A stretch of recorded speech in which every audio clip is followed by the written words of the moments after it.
হরে কৃষ্ণ। প্রিয় দর্শক, আশা করি সকলেই ভালো আছেন। এই পুরুষোত্তম মাসের সব থেকে ভালো একটা পবিত্র একাদশী হলো পদ্মিনী একাদশী।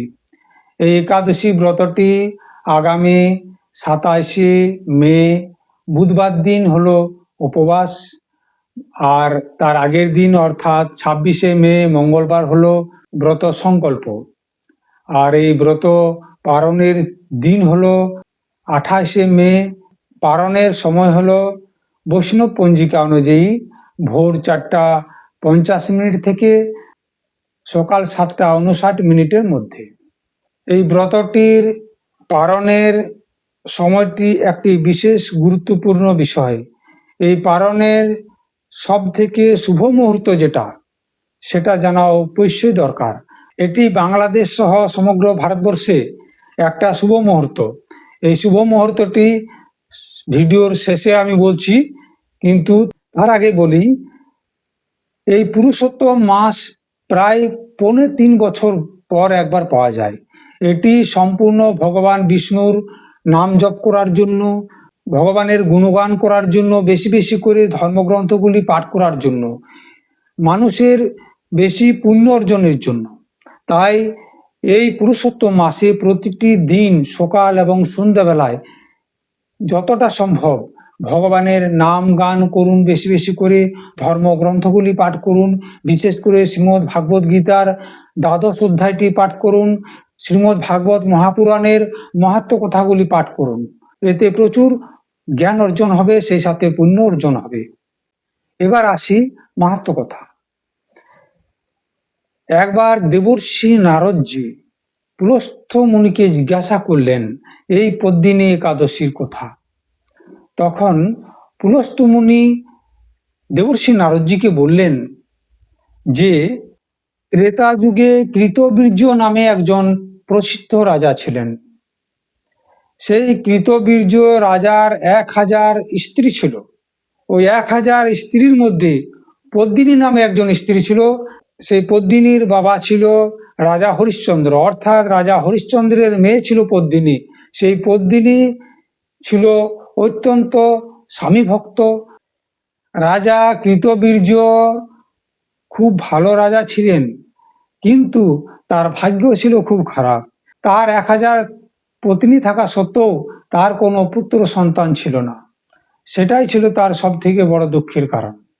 তাই সেই দুঃখ থেকে মুক্তি পাওয়ার জন্য, সেই দুঃখ নিবারণের জন্য সে তার রাজত্ব তার মন্ত্রীর হাতে দিয়ে তপস্যা করার জন্য মন্দর পর্বতে চলে গিয়েছিল।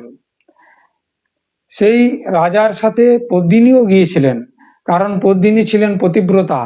তাই পদ্মিনী এবং রাজা কৃতবীর্য একসাথে গিয়েছিলেন সেই মন্দরা পর্বতে তপস্যা করার জন্য। সেখানে প্রায় 10,000 বছর তপস্যা করার পর তারা দেখলেন যে সেই তপস্যার কোনো ফল হলো না। তখন পদ্মিনী সেখানে অনুসূয়া দেবীর কাছে গিয়ে তাদের দুঃখের কথা বললেন। অনুসূয়া দেবী তাদের দুঃখ নিবারণের জন্য একটা পথ বলে দিলেন। সেই পথটি হলো এই পুরুষোত্তম মাসের শুক্লপক্ষের একাদশী। পদ্মিনী তখন এই পুরুষোত্তম মাসের শুক্লপক্ষের একাদশী ব্রতটি অত্যন্ত নিষ্ঠার সাথে পালন করলেন, এবং তার ফল অনুযায়ী ভগবান শ্রীকৃষ্ণ নিজে তার সামনে গরুড়ের পিঠে চেপে সাক্ষাৎ দর্শন দিলেন এবং তাকে বললেন, অর্থাৎ পদ্মিনীকে বললেন, তুমি কি বর চাও বলো, আমি তোমায় তাই দেব। তখন পদ্মিনী বললেন যে আমার স্বামীকে আপনি বর প্রদান করুন।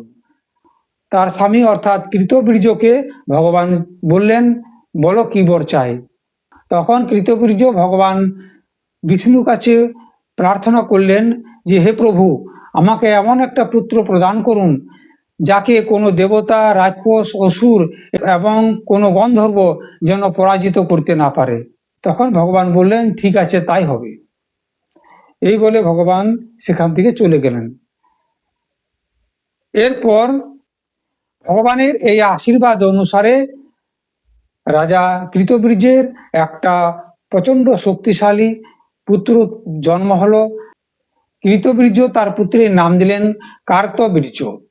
এই কার্তবীর্য এতই শক্তিশালী ছিল যে সে একদিন লঙ্কার রাজা রাবণকে যুদ্ধে পরাজিত করে নিজের কারাগারে বন্দী করেছিল। যে রাবণকে দেবরাজ ইন্দ্র ভয় করত, ব্রহ্মা ভয় করত, সেই রাবণকে তিনি নিজের কারাগারের মধ্যে বন্দী করেছিলেন। আর পুলস্ত্য মুনি গিয়ে সেই কারাগার থেকে মুক্ত করেছিলেন রাজা রাবণকে। পুলস্ত্য মুনি অনুরোধ করেছিলেন যে রাবণকে মুক্ত করে দাও। তখন কার্তবীর্য পুলস্ত্য মুনির অনুরোধে তাকে মুক্ত করেছিল। তাই এই পদ্মিনী একাদশী যেমন ফলদায়ক, পুত্র প্রদায়ক, এই পুরুষোত্তম মাসের একটা বিশেষ একাদশী ব্রত। এটি নিষ্ঠার সাথে পালন করুন এবং এই সুযোগে নিজের অনেক জন্মের পাপকে খণ্ডন করুন। এই ব্রতে বলা হয়েছে যে পূর্বের সমস্ত পাপ এই ব্রত পালন করলে এই পাপটি খণ্ডন হয়ে যায়। তাতে মানুষের 1000 জন্ম হোক, 10,000 বার জন্ম হোক, পূর্বের সমস্ত জন্মগুলির যতগুলি পাপ আছে সমস্ত পাপগুলি খণ্ডন হয়ে যায়। এবার বলি, এই ব্রত পালনের যে শুভ মুহূর্ত সেটা হলো সমগ্র ভারতবর্ষ সহ বাংলাদেশের এই ব্রত পালনের শুভ মুহূর্ত হলো 28শে মে বৃহস্পতিবার সকাল 5টা 25 মিনিট থেকে সকাল 7টা 57 মিনিটের মধ্যে। এই সময়ের মধ্যে ব্রতটি পালন করলে কোনো দোষ থাকে না, তাই এটি শুভ মুহূর্ত বলা হয়েছে।